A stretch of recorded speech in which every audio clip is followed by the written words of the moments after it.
Carriga is definitely the most biased pundit. Mick, I've always said, is a really, really nice guy. I'm sure he's got much knowledge on football. I want to jump through that screen and give him one as well. He's the good-looking one, isn't he? So he's probably going to be a Devid, isn't he?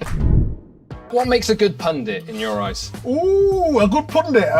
It depends what you want. I think not being scared to give an opinion of what you think. Be on time, respect the people I'm working with, and give an opinion and go home. It has changed because what's changed it, I think, is social media. So like, everyone loves Roy Keane because he's just brutally honest. Like, even when I'm at home say I worked on a Saturday, I'm not doing a game on a Sunday, and I see Roy Keane, I just want to watch Roy Keane. That's what I try and do, and people keep giving me work, yeah, so must be doing something okay. When you used to say something ridiculous when you first started, it would only get maybe a little bit of a snippet in the paper the following day, then it's gone. Whereas now, everything you say just gets, regurgitated. David Nugent was making his England debut, I'm not sure against, and I called him Kevin Nugent for the whole of half time. So I do apologise for that, David. It's one of your best days of your life and it was ruined by some idiot. Taking all of that into account, who's the best pundit at Sky then, in your opinion? Me. Hands down. Not hands down. If you want tactical, Nouse Carriga is the one to go. On Monday Night Football, I think he's the best at breaking down situations. Gary Neville as well, top. Again, he can do both sides. He can be political, but also break down football. And I'm more like fresh out the game. Yeah, and you got Jamie Redknapp, who's like beautiful looking. You know what I mean? Everyone loves him. I think Roy gives it straight. I love what he says. Kara's great in his way. Same with Gary. Mike has brought such a freshness and a closeness to the dressing room. Mike is a lot lighter than sort of us, and laughing and joking. All a bit of ring, you kind of did. We're probably at times a little bit serious. Roy, you're not going to get another Roy Keane on TV. He's just, we're talking and going and analysing things, and he's just like, bang. I wouldn't try and label anyone the best or the worst. I think everybody's different. It's just an opinion. Sometimes I watch a game, obviously, might be Gary. Remember, Gary was a defender. Mick was a defender. Graham was a midfielder. Sometimes lads just have a different angle on it because of the positions we played. Bringing that beard to the town. I hope so. It's outstanding. It is, isn't it? Is that it before? I mean, that's the full summer, isn't it? Yeah, just been in a cave, I think, for 3 months. It's just laziness, honestly. It's just, when I do have a shave, within a day or two, there's a stubble there. I think, then you're in no man's land. So I actually quite like it. You're okay? I like that. But a lot of people don't like it. My mother hates it. And a lot of people really mention it to me when I'm out walking by myself. So that's why I keep it. Who would you say is, I don't want to say the laziest, but the one that does maybe the least preparation? I'd probably say Gary Neville. I'm not in a disrespectful way, just because he's got so much other things going on in his life. He's an entrepreneur, isn't he? He's literally doing something always. He's that knowledge about the game. I think he can pick up on things quick anyway. He can be very coming in last minute type of thing, and that I would say that. So let's put Gary Neville, but not quite lazy. Let's call him mad. As soon as the news hits, Gary Neville already knows what to say. That's like a massive, massive skill. So I think because he's the best at that, he probably does the least prep. I can honestly say there isn't anyone, it would be a remiss of me to say there was, because I'm always up for having a laugh, but everyone is on it. Which pundit is the easiest to wind up?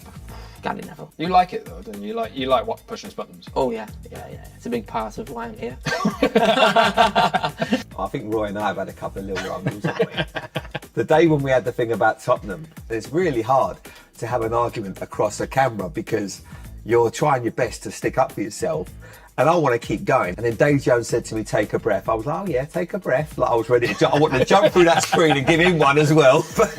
It was one of those like take a breath. It's like one of them things at school, when the teacher says to you, I called him after, so wait, don't you ever say take a breath to me again. But no, I love Jonesy, but it's it was good fun. But that's what it's about. It's having passion. I suppose Mickey gets a bit excited, if you don't agree with something with Mick in terms of particularly on Man City. Mick, I've always said, is a really, really nice guy, very likeable. I'm not sure he's got much knowledge on football, but he's a really nice guy. So Mick is easily wound up, but it depends on the mood and the game. Roy Keane. This is on a Super Sunday, big game, say it's a derby on, North London derby, and then a Manchester derby at the 4:30 kickoff. like, but in North London it's first. So we're just brewing. We're just like getting. I know when the Manchester derby comes on, like it's time for me to start prodding. I know if I can just do something to Roy, just to get him wound up a little bit. Who's the biggest diva then? Ooh, I probably have to say Jamie Redknapp. It's got to be Redknapp, hasn't he? He's gorgeous, isn't he? Yeah, you can say that. We can say what? Hey, mate, like, Are you not don't comfortable in our disagree. sexuality? Hey, I just sat him down. Lovely guy to look at. Lovely tan. So, He's the good looking one, isn't he? So he's probably going to be a diva, isn't he? I'm looking for help. I'd say. everyone said Jamie Redknapp. Everyone Did said it? Jamie? No, I'd probably go. I said Nev. I'd go with Nev. I think Nev can be kind of hard work. Which pundit had the best career? James Souness. Graham Souness. You have to say Graham Souness, wouldn't you, really? Graham won everything. He won 3 European Cups, which he told me every other week. But he also gave me my debut. I'd have to say Roy and Graham. Obviously, me and Graham are a bit in the same position. I was obviously technically better than him, but Graham was a bit nasty. No, I think Graham probably would look at the CV and I think it'd be hard to argue with Graham, maybe. Oh, Roy Keane. Oh, you know what? Souness is on black and white TVs, you know what I mean? So I'm not going to say Souness, probably, he was supposed to be ridiculous, wasn't he?